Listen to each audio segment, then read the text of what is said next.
আল্লাহর নবী বলছেন, নাফরমান উম্মত শুনো, কবরে প্রথম মিনিটে তুমি যদি প্রশ্নের জবাব দিতে না পারো, তাহলে কবর প্রথম মিনিটে তোমারে রাখবার পরে ফেরেশতা চলে যাওয়ার সাথে সাথে কবরের ডান পাশের মাটি তোমারে বাম দিকে এইভাবে চাপ দিবে, বাম দিকের মাটি ডান দিকে চাপ দিবে, হাত্তা তাখতালিফা আদলাহু। আল্লাহর নবী বলেন, ডান পাশের হাড্ডি পাঁজর সব ভাইঙ্গা চুইরা বাম দিকে চলে যাবে, বাম দিকের গুলো ডান দিকে চলে আসবে। এই জন্য আল্লাহ তাআলা বলছে, বান্দা যদি পাত্তা না দাও, গুরুত্ব না দাও, তাহলে মনে রেখো আমার আযাব বড় ভয়ানক। এই জন্য চলেন, ইনশাআল্লাহ রাত হয়েছে, এই গভীর রাতে প্রত্যেকের কাছে অনুরোধ করলাম, যে বুঝছেন, না বুঝলে নাই, যে যেতটুকু বুঝলেন, প্রত্যেকে ইনশাআল্লাহ ফিকির করি যে আমি গুনাহ ছেড়ে দেব, আল্লাহকে ডাকবো, আল্লাহর হুকুম মানবো ইনশাআল্লাহ। হোঁচট খাইতেই পারে মানুষ, চলতে গিয়ে মানুষ পিছলা খায়, তাই বলে কি পিছলা খাইয়া আর সোজা হইয়া দাঁড়ায় না, না ফিরেই থাকে? তো এইটা তো উচিত, ভুল হবে। চলার পথে অনেক দিন চোখ নামায় রাখছি, আজ হয়তো নারীর প্রতি নজর পড়ে গেছে, হ্যাঁ ভুল হইতেই পারে, সবসময় সত্য বলার চেষ্টা করি, আজ হয়তো একটা ভুল বলে ফেলছি, মিথ্যা বলে, হতেই পারে, কিন্তু লাগাতার মিশা কথা বুঝছেননি আমার কথাটা? প্রত্যেক দিন মিশা কথা, প্রতিদিন বুঝি মানুষের সুদ খায়, প্রতিদিন বুঝি ওজনে কম দেয়, প্রতিদিন বুঝি কাস্টমারের ঠকা, এটা কি মুসলমান? এ কেমন ধরনের পাপী? 30 বছর বুঝি প্রত্যেক দিন টেলিভিশন চলবে আপনার ঘরে, প্রতিদিন আপনার ঘরে নিয়ম মাফিক নাচ গান নর্তকের ছবি চলবে, আপনাদের আখিরাত নাই? আপনার বিবি বাচ্চার আখিরাত নাই? তো এরা মরলে কোথায় যাবে? এদের পরিণতি কি হবে? আর আমি বাবা হিসাবে, অভিভাবক হিসাবে কি দায়িত্ব পালন করলাম? খাট পালং আর সোফা ফার্নিচার, কাঁচের প্লেট আর নুনের বাটি, এটাই ছিল জিম্মাদারি না? একজন মুসলমানের দায়িত্ব তার স্ত্রী সন্তানের জন্য এই শুধু খাট পালং আর সোফা ফার্নিচার ব্যবস্থা করা, এই তো না? বলেন না বাবা, বলেন তো কি দায়িত্ব ছিল? কোরআন শরীফে আছে, ওয়া'মুর আহলাকা বিস-সালাহ ওয়াসতাবির আলাইহা। আল্লাহ তাআলা বলেন, নবী আপনাকে বলছি, প্রতিটা বান্দাকে ঈমানদার বলে দেন, হে ঈমানদার, তোমরা প্রত্যেকেই নিজ নিজ পরিবারের সদস্যদেরকে নামাজের আদেশ করো। এটাই যে জিম্মাদারি, আপনার দায়িত্ব কি আল্লাহ বলছে, ওয়াসতাবির আলাইহা, এবং তুমি নিজেও নামাজের উপরে মজবুত থাকো। তো বাত্তারকারী আল্লাহ বলে, লা নাসআলুকা রিজকা, তোমাদেরকে রিজিক দেওয়ার জন্য আমি তোমাদের কারো সাহায্য আমার লাগবে না। নাহনু নারযুকুকা, আমি একাই সকলকে রিজিক দেব। কি সুন্দর কথা! মানে বিষয়টা আমি দেখব, ভাতের ফিকির আমি করব, রিজিকের ফিকির আমি করব, তুমি সেজদার ফিকির করো, স্ত্রী সন্তানের ইবাদতের ফিকির তুমি করো, ওদের ভাত তরকারির ফিকির আমি করব। ওমা কুন্না আনিল খালকি গাফিলিন, আল্লাহ বলে, বান্দা আমি আমার একটা সৃষ্টির ব্যাপারে 1 সেকেন্ডের জন্য গাফিল নই। 7 তবক জমিনের নিচে যেই পিঁপড়া হাঁটে, 7 আসমানের উপরে যেই ফেরেশতা হাঁটে, আমি দুইটাকেই সমান নজরে দেখি, একই মুহূর্তে দেখি, একই মুহূর্তে দেখি। হিমালয়ের চূড়ায় আমি যখন আমার সৃষ্টি মাখলুকের রিজিক পৌঁছাই, আটলান্টিক মহাসাগরের গভীরেও তখনই রিজিক পৌঁছাই। আমি আল্লাহ, তুমি আমার কি মনে করছো? ওয়া ইম মিন শাইইন ইল্লা ইনদানা খাযাইনুহু, আল্লাহ বলেন আমার কাছে কোনো কিছুই স্টক সীমিত নয়, বড় খাজাইন, সমস্ত কিছু আমার কাছে ভান্ডারে ভান্ডারে ভান্ডারে ভান্ডারে ভান্ডারে ভান্ডারে। তুমি মনে করছো নাকি তাড়াতাড়ি আইয়ে সিরিয়ালে দাঁড়ানোলে শেষ? এগো না না, ওমা নুনাজ্জিলুহু ইল্লা বিকদারিন মালুম, আল্লাহ বলেন আছে তো আমার কাছে ভান্ডারে ভান্ডারে, কিন্তু আমি নাজিল করি পরিমাণ মতো করে, একসাথে সব না, পরিমাণ করে। বুঝেন নাই? আমি বুঝে কই, মনে করেন আমরা যে অনেক মানুষের চিন্তা বয়স্ক মাঝ বয়সী লোকের, আরে আমি থাকতে যদি গদ দুয়ার টাকা পয়সা বাইল করে দিয়ে যেতে না পারি, ফোলাগারে বিদেশ পাঠাইয়া যেমনে পারি, সুদে পারি, কিস্তিতে পারি, হ্যাঁ আমি থাকতে যদি জিফুতের লেগে কিছু গদ দুয়া টাকা পয়সার ব্যবস্থা করে দিয়ে যাইতে না পারি, আমি মরলে আহারে তারা কিনবো। অনেক মানুষের এটা চিন্তা না, আমি মরলে তারা কিনবো না, আমনে মরলে তারা সবাই ক্ষুদা বহন খাইব, আমনে মরলে পৃথিবীতে ভাত বন্ধ। না না, এই শেষ ভাত আমনের আমলে, এরপরে শুধু বন দিয়ে আর চা দিয়ে ভিজা খাবো সবাই, হাবটাই শুধু একবার খাওয়ান না, ওনার আমলেই শুধু পৃথিবীতে কাম কাজ আর সব বন্ধ। এরপরে তো আল্লাহ তাআলা বলেন, বান্দা আচ্ছা তুমি যে এই যে চিন্তা করতেছ, আপনি এবার আমি একটা বলি তো, আল্লাহর এই আয়াতের ব্যাখ্যা বোঝানোর জন্য বলতেছি আর। এখন আমার ঘরে আমার স্ত্রী আর আমার ছেলে মেয়ে, মানে আমার বউ বাচ্চা, আমি সহ 6 জন আমরা, মানে আমি, আমার বিবি আর আমার 4টা ছেলে মেয়ে, তাহলে কয়জন হইল? 6 জন। তো এখন আমি যদি চিন্তা করি আমার এই 4টা ছেলে মেয়ে বিবির তাদের ভবিষ্যতে কেমনে চলবো তারা, তো আল্লাহ তাআলা যদি বলে আনিস তোমরা 6 জনে মোট মনে করেন আগামী 150 বছর হায়াত পাইবা, কথার কথায় দিলাম একটা হিসাব, তো কাজে এই 150 বছরে তোমার চিন্তা দূর করার জন্য তোমার ফ্যামিলির যে চাল ডাল আলু পেঁয়াজ রসুন আদা এটি লাগবে, এটি দিয়া লাগে আছে এখন এটি থুইব শুধু আগামী 100 বছরের আলুডি রাখবে কোথায়? বুঝেন না আপনি কথাটা? শুধু আলুডি, যে তুমি যদি টেনশনে আসো, আচ্ছা তোমাকে 6 জনের আলুগুলো কি করে লাই দিয়া লাই, এইটি থুইব কই? তাহলে বুঝছেন কথা? কেউ পারবে এগুলো? এই জন্য আল্লাহ বলে বান্দা রে আমার কাছে আছে, টেনশন করো না, আমার কাছে আছে ভান্ডারে ভান্ডারে, কিন্তু আমি একসাথে দেখলে তো সংরক্ষণ করতে পারবা না। এই জন্য আমি আল্লাহ যখন যা প্রয়োজন পরিমাণ মতো নাজিল করে থাকি। তোমার উপরে রহম করি বলে, তোমার উপরে দয়া করেছি বলে দেই, তুমি এমন শুরু করছো কা? তোমার দাদা মরে যাওয়ার পরে তুমি কি মরছুনি? তাইলে এই পৃথিবীতে আগের মানুষ মরে যাওয়ার কারণে কি পরের মানুষগুলো মরে গেছে? তো আমি মরলে তারা কষ্ট পাইবে কেন? কথা বোঝেন না? গত 100 বছর আগের মানুষ যারা মরে গেছে, 300 বছর আগের যারা মানুষ মরে গেছে, তো তাদের কারণে আমগো কি অসুবিধা হয়েছে? তা আমি মরে গেলে আমার পরবর্তী জেনারেশনের কি অসুবিধা হবে? হায়াত থাকলে রিজিক আছে, হায়াত থাকলে কি আছে? এই জন্য আমি আপনাদের কাছে অনুরোধ করলাম ভাই, দয়া করে আমরা প্রত্যেকেই এই কথাটা, এই যে কয়জন আল্লাহর বান্দা বসছেন, চাচারা বাবারা নওজোয়ান ছেলে তোমরা, আমার ভাই, নিজেকে আমরা মুসলমান মনে করি, আল্লাহ আমাদেরকে এই দৌলত দিছেন, আমরা যদি আল্লাহকে ভুলে যাই, আখিরাতকে ভুলে যাই, বিশ্বাস আল্লাহর কসম, তাহলে আর আমাদের জীবনের কোনো মূল্য থাকে না। আমি শক্ত বললাম আর কি, কিন্তু বাস্তবতা এটাই, মানুষের কোনো পরিচয় থাকে না।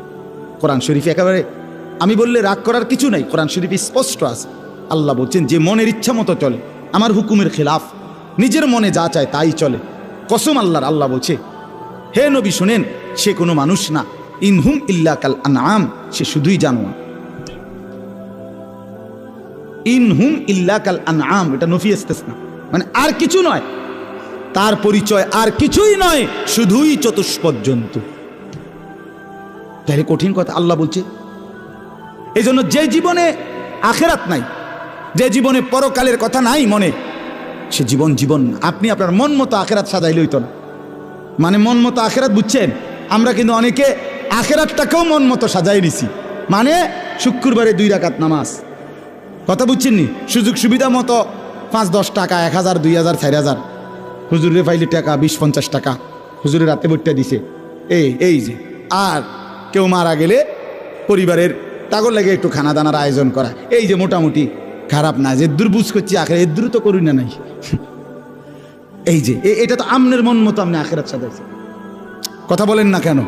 আল্লাহ রসুল কেউ কোনোদিন বলছে যে শুধু শুক্রবারে জুমার নামাজ পড়লে যথেষ্ট? এ কথা কোরআন সুন্নাহ কোন আলেম আউলিয়া পীর বুজুর্গ মাশায়েখ পৃথিবীর কোথাও কেউ কোনোদিন বলছে? তো তাহলে এটা আপনি যে বানাই নিলেন। আপনি যে প্রত্যেক সপ্তাহে শুধু শুক্রবারে নামাজ পড়েন, পুরা সপ্তাহ নামাজ পড়েন না বাবা ভাই, কেন? এটা তো আপনি বানায় নিছেন আখেরাত, এটা তো আপনার মন গড়া আখেরাত। আল্লাহ তাআলা তো 5 ওয়াক্ত নামাজ ফরজ করেছেন, 5 ওয়াক্ত নামাজ ফরজ করেছেন। এই জন্য মন মতো আখেরাত কোরআন শরীফে আছে, তাফসীরের মধ্যে আছে। ইহুদিদের আখেরাত, শুনেন আমার কথাটা, মন গড়া। খ্রিস্টানদের আখেরাত মন গড়া, হিন্দুদের আখেরাত মন গড়া। আপনি জানেন ইহুদিদের বিশ্বাস হইল যদি পরকালে আমাদের পাপের কারণে শাস্তিও হয় তো সর্বোচ্চ 40 দিন। কয় দিন? 40 দিন। ইল্লা আইয়ামাম মাদুদা, নির্দিষ্ট কয়েকটা দিন, যেই 40 দিন মুসা আলাইহিস সালাম তুর পাহাড়ে আল্লাহর কাছ থেকে তাওরাত আনতে গেছিলেন, ওই 40 দিন, এই 40 দিন আমাদেরকে শাস্তি দিবে। এই 40 দিনে হালকা কিছু ফিডাটিটা দিতেও পারে, তবে এরপরে আমরা জান্নাতি। বাহ, তার বাপের সম্পত্তি। কথা বুঝছেন কিনা? এই হলো ইহুদি, এটাই বিশ্বাস তাদের। খ্রিস্টান যারা, খ্রিস্টান এই আজকের ইউরোপের যত খ্রিস্টান, এদের কথা হইল হযরত ঈসা আলাইহিস সালামকে তারা আল্লাহর পুত্র মনে করে, নাউজুবিল্লাহ, আল্লাহর বেটা ঈসা। তো তাদের বিশ্বাস হইল যে আমাদের সমস্ত অপরাধ, আমাদের যত পাপ, সমস্ত পাপ ঈসা আলাইহিস সালাম আমাদের পক্ষ থেকে নিজের কাঁধে তুলে নিছেন। উনি নিজে ফাঁসিতে ঝুল্লা আল্লাহর থেকে রাজি করায় নিছেন যে আমার উম্মত যত লোক যত পাপই করুক, তাদের পাপের প্রায়শ্চিত্তের জন্য আমি যথেষ্ট, আমাদের আর কোনো বিচার নেই। এই হলো খ্রিস্টানদের বিশ্বাস। হিন্দু ধর্মওয়ালাদের একটা বিশ্বাস হলো জন্মান্তর, অর্থাৎ তাদের বিশ্বাস একটা এরকম যে মানুষ মৃত্যুর পরে আবার ফিরে ফিরে আসে, এই পৃথিবীতে বারবার কিছুদিন পর পর আবার আসে, নতুন জন্ম হয়, এই এক এক সময় এক এক আকৃতিতে পৃথিবীতে ফিরে আসে, এটা জন্মান্তর বলে, বুঝছেন? অর্থাৎ আখিরাতের ব্যাপারে কারো কাছে স্পষ্ট সঠিক বিশুদ্ধ কোনো ধারণা নাই, ভুল ধারণা। একমাত্র আমাদের প্রিয় নবী সাল্লাল্লাহু আলাইহি ওয়াসাল্লাম এবং আল্লাহ তাআলা কোরআনুল কারীমের মাধ্যমে আমাদেরকে আখিরাত পরকালের ব্যাপারে বিস্তারিত সুস্পষ্ট বর্ণনা দিয়েছেন। কোরআন এবং সুন্নাহর মধ্যে আখিরাত সম্পর্কে মোটা দাগের কথা কয়টা? 1 নাম্বার মৃত্যু, 2 নাম্বার কবর, 3 নাম্বার হাসরের মাঠ মানে বিচারের ময়দান, 4 নাম্বার আমলনামা গ্রহণ করা, 5 নাম্বার আমলনামা নিয়ে 2টা কাজ, একটা আল্লাহ তাআলার সামনে মুখোমুখি হওয়া, আরেকটা মিজানের পাল্লায় ওজনের জন্য দেওয়া, এরপরে ফুলসেরাত পার হওয়া, এরপরে জান্নাত কিংবা জাহান্নামে যাওয়া। এই সবগুলো বিষয়, মৃত্যু, কবর, হাসরের ময়দান, নিজের জিন্দিগির আমলনামা গ্রহণ করা, আল্লাহ পাকের মুখোমুখি হওয়া, মিজানের পাল্লায় ওজনের জন্য দেওয়া, ফুলসেরাত পার হওয়া, জান্নাত কিংবা জাহান্নামে যাওয়া, এই সবটার বিস্তারিত বিতফসিল ব্যাখ্যা কোরআন এবং সুন্নাহর মধ্যে আল্লাহ তাআলা এবং রাসূলুল্লাহ সাল্লাল্লাহু আলাইহি সাল্লাম একেবারে আলোকিত সূর্যের মতো বর্ণনা করেছে। এই জন্য হাদিসের আছে, তাফসিরে আছে, কিতাবে আছে, নবী সাল্লাল্লাহু আলাইহি সাল্লাম থেকে সাহাবায়ে কেরাম এই বর্ণনাগুলো শুনে এভাবে বুঝছেন যে সাহাবীরা মৃত্যু পর্যন্ত যেন আখিরাত পরকাল তাদের চোখের সামনে দেখতেন, জান্নাতের নাজ ও নিয়ামত যেন দেখতেন, জাহান্নামের আযাব যেন দেখতেন। এরকম করে নিজেদের জীবনটাকে তারা আখিরাতকে সামনে রেখে সাজাইছে। কথা বুঝছেন বাপ?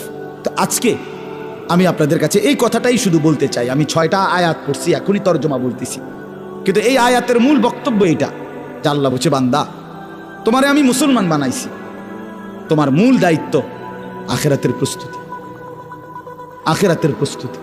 তোমারে আমি সিদ্ধান্ত নিয়ে পছন্দ করে আমার ইচ্ছায় তোমারে আমি ইমানদারের ঘরে জন্ম দিয়েছি।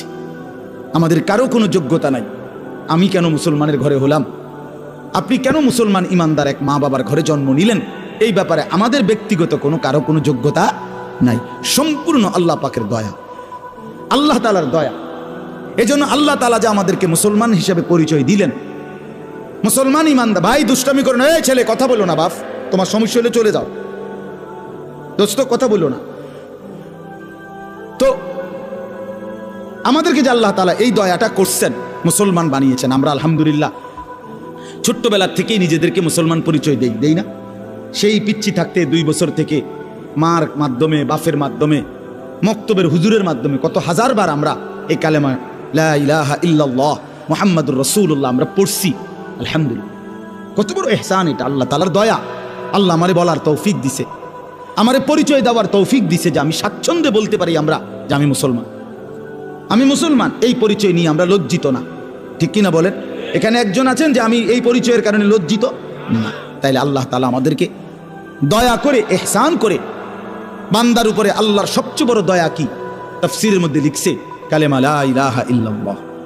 যাকে আল্লাহ ঈমান দিয়েছেন, যার জবানে আল্লাহ কালেমার দৌলত দিয়েছেন, তাকেই আল্লাহ তাআলা এই আসমান ও জমিনের সর্বশ্রেষ্ঠ নিয়ামত দান করেছেন।